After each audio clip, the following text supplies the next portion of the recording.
অৰুণোদয় পোৱা মহিলাসকলে এই মাহৰ 20 তাৰিখে কি পাব? কি পাব? এইটো আপোনালোকক কোনে ক'লে? কোনে ক'লে 8,000 পাব বুলি? মই ক'লো? ক'ত শুনিছিলে?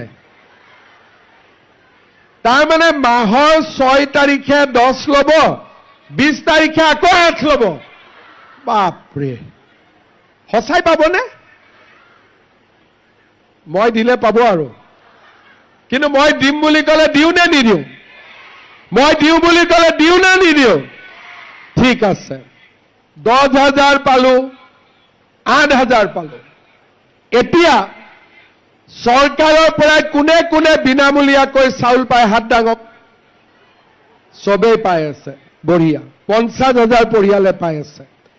এতিয়া নতুনকৈ 100 টকাত আমি 1 কেজি দালি, 1 কেজি চেনি আৰু 1 কেজি নিমখ দি আছো। কোনে কোনে কিনিছে? হাত দাঙক। চবেই কিনিছে। বা, তিতাবৰ বহুত এডভান্স। আমি দিয়া দালিখিনি বজাৰৰ দালিতকৈ বেয়া নে ভাল? সঁচা কথা ক'ব, মোক বুলি এনে নক'ব। মই বেয়া হ'লে আৰু ভাল কৰিব লাগিব নহয়। বজাৰৰ দালিতকৈ ভাল নে বেয়া? বজাৰৰ চেনিতকৈ ভাল নে বেয়া? বজাৰৰ নিমখতকৈ ভাল নে বেয়া? লাখপতি বাইদেউ হৈ গ'ল, অৰুণোদয় হৈ গ'ল, চাউল হৈ গ'ল, দালি হৈ গ'ল, নিমখ হৈ গ'ল, চেনি হৈ গ'ল। কি বাকী থাকিলে? কি বাকী থাকিলে? মই ঠিকে শুনিছো নে? আপোনালোকে মিঠাতেল কৈ আছে? কি কৈ আছে? আচ্ছা, মই কৰি দি আছো। এতিয়া আপোনালোকক লাগিব মিঠাতেল। কিমান? আধা লিটাৰ? কিমান লাগিব? 1 লিটাৰ। বাপৰে, এতিয়া আপোনালোকে এটাই মই কৈছো যে মিঠাতেল, দালি, চেনি, নিমখ এইখিনি যদি আমি 100 টকাটো দিব নালাগে, বিনা পইচাত পাই যাওঁ, কেনেকুৱা হ'ব? কিমান বা ইমান লাহেকৈ কৈছে? কিমান ভাল হ'ব? বহুত ভাল হ'ব। কিন্তু এইটো কাৰণে কি কৰিব লাগিব? এইটো কাৰণে কি কৰিব লাগিব? এইটো কাৰণে এবাৰ তিতাবৰত বিজেপিক ভোট দিব লাগিব। দিবনে নিদিব? বঢ়িয়া। তেতিয়াহ'লে দালিও ফ্ৰী হৈ গ'ল, নিমখো ফ্ৰী, তেলো ফ্ৰী আৰু চেনিও ফ্ৰী হ'ব। কিন্তু মোৰ আৰু এটা ইচ্ছা আছে, আৰু অলপ আগত মোৰ ইচ্ছা আছে। আমাৰ ঘৰত কি হয়, আগতে আমাৰ ঘৰত অতিথি আহিলে মাহে ক'লে বহক চাহ খাব। পাকঘৰত গৈ দেখিলে চেনি নায়েই, আকৌ ওচৰৰ মানুহৰ ঘৰত বাতিটোলৈ যাব লাগে। কেতিয়াবা ভিতৰত গ'লো, চাহপাতে নাই বোলে। মোৰ কেতিয়াবা সোনকালে নহয়, লাহেকৈ মোৰ ইচ্ছা আছে যে চেনি, দালি, নিমখ, তেলৰ লগত আধা কেজি চাহপাতো দিয়া, যাতে ঘৰত কোনো সমস্যা নাথাকে। এতিয়া ঘৰত কিয় সমস্যা থাকিব নালাগে?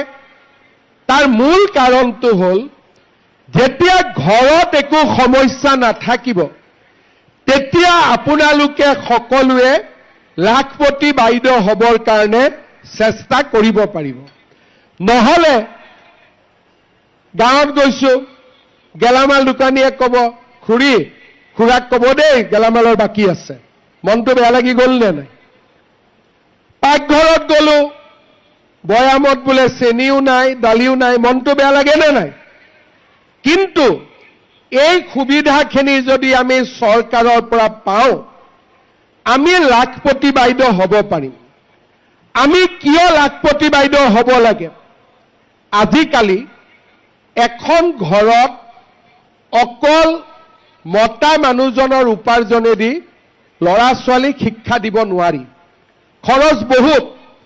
চৰকাৰে বিনামূলীয়া নামভৰ্তি দিছে, নিযুত মইনা আঁচনি দিছে।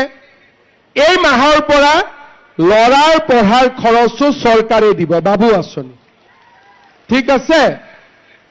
যদি মহিলাগৰাকীৰ উপাৰ্জন হয়, মহিলাগৰাকীৰ ভাল কি ইয়াতে আপোনালোক আহিছে যদি মতা মানুহ ইয়াত আহিলেতেন পুৰুষ আহিলেতেন হোটেলে হোটেলে সব চাহ খালেহেঁতেন ইয়াত আপোনালোকে পিঠা বনাই হাতত লৈ আহিব কিন্তু অবাবত টকা খৰচ নকৰে মহিলাক 100 টকা দিলে ঘৰত 100 টকাই গৈ পায় তাত আৰু 70 টকা নহয় এইটো হল আমাৰ মহিলাৰ গুণ সেই কাৰণে মূল লক্ষ্য যে আমাৰ যদি মহিলাসকলৰ হাতত টকা থাকে মহিলাই টকা সদায় লৰা ছোৱালীৰ পঢ়া শুনাৰ কামতে খৰচ কৰিব আৰু মই বহুত দূৰলৈকে ভাবি যে মহিলাৰ ওপৰত ঘৰত কোনো স্বামীয়ে বেয়াকৈ নকক বাহিৰত বেয়াকৈ নকক মহিলাৰ বিৰুদ্ধে অপৰাধ নহওক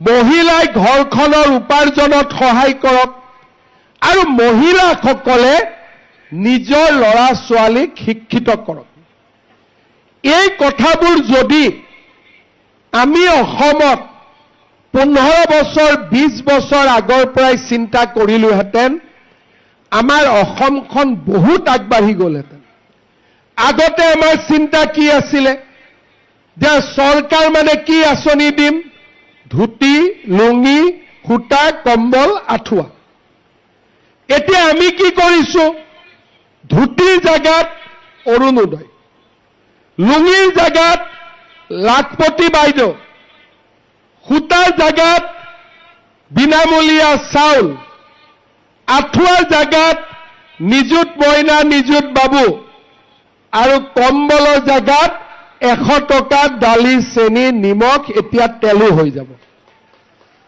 এতিয়া আপোনালোকে চিন্তা কৰক মই 2016 চনত তিতাবৰত আহিছিলো সূতা অলপৰ কাৰণে ইয়াত মহিলাসকলৰ যি হুলস্থুল এতিয়া আমি কি কৰো অৰুণোদয় দিও চুপচাপ বেংকত টকাটো সোমাই আহে 8 তাৰিখৰ পৰা হাজবেণ্ডসকলে শুনি থাকে এই মোবাইল চা পইচাটো সোমাল নেকি এটা ঘৰত আনন্দৰ পৰিৱেশ দৌৰাদৌৰি কৰিব নালাগে কোনো ৰাজনীতি কৰা মানুহৰ হাত পাতিব নালাগে ওপৰৰ পৰা দিলো পাই গল এটা 20 তাৰিখে মই দিছপুৰত লাহেকৈ বুটামটো টিপি দিম আপোনালোকৰ একাউণ্টত টকা সোমাই যাব কোনো মিটিঙত যাব নালাগে লাইন পাতিব নালাগে হুলস্থুল কৰিব নালাগে কাৰো ওচৰত হাত পাতিব নালাগে এনেকে যদি আমি যোৱা 20 বছৰৰ পৰাই কাম কৰি থাকিলোহেঁতেন আজি আমাৰ অসমখন বহুত দূৰ আগুৱাই গ'লহেঁতেন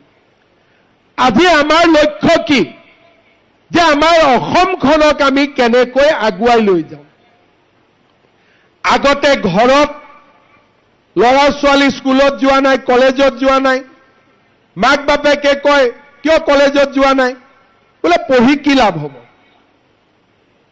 কিয় বোলে ঘৰত টকা আছে চাকৰি ল'বৰ কাৰণে আমাৰ অসমত চোকা লৰায়ো চাকৰি নাপাইছিলে যদি ঘৰত টকা নাথাকিছিল অসমত কমসে কম 5,000 উপন্যাস হৈছে যে চাকৰিত টকা নিদিয়া কাৰণে চাকৰি নাপালে হালধীয়া চৰাই বাওধান খাই পৰা আৰম্ভ কৰি 70 বছৰত কিমান লেখনি আছে এতিয়া মাক বাপেকে লৰা ছোৱালীক ক'ব পাৰে যে ভাল কৰি পঢ় ফিল্ডত গৈ দৌৰা প্ৰেক্টিছ কৰ মামাই পুলিচত চাকৰি দিব কোনেও 1 টকাও ঘোষ খাব নোৱাৰে এই অসমখন আজিৰ পৰা 20 বছৰ আগতেও আমি নিৰ্মাণ কৰিব পাৰিলোহেঁতেন তেতিয়া আজিৰ দৰে আজি আমি ইয়াত লাখপতি বাইদেউৰ কথা নাপাতিলোহেঁতেন 20 বছৰ আগতেই কামবিলাক হৈ গ'লহেঁতেন আমি তাৰ পৰিৱৰ্তে কি কৰিলো না লাখপতি বাইদেউ না লৰা ছোৱালীক পঢ়াৰ সুবিধা দিলো ধুতি কম্বল সূতা লুঙি আঠুৱা পঞ্চমৃত এই অমৃত আমাৰ কাৰণে এনেকে সময় নষ্ট কৰিলো আজি আমাক এটা পৰিৱৰ্তন লাগে মানুহৰ পৰিৱৰ্তন নহয় সমাজৰ পৰিৱৰ্তন লাগে যত নেকি আমাৰ আই মাতৃসকলে নিজৰ ভৰিত নিজে থিয় হৈ ল'ৰা ছোৱালীক স্কুলত পঢ়াব পাৰে, কলেজত পঢ়াব পাৰে আৰু 1 টকাও ঘোষ নোহোৱাকৈ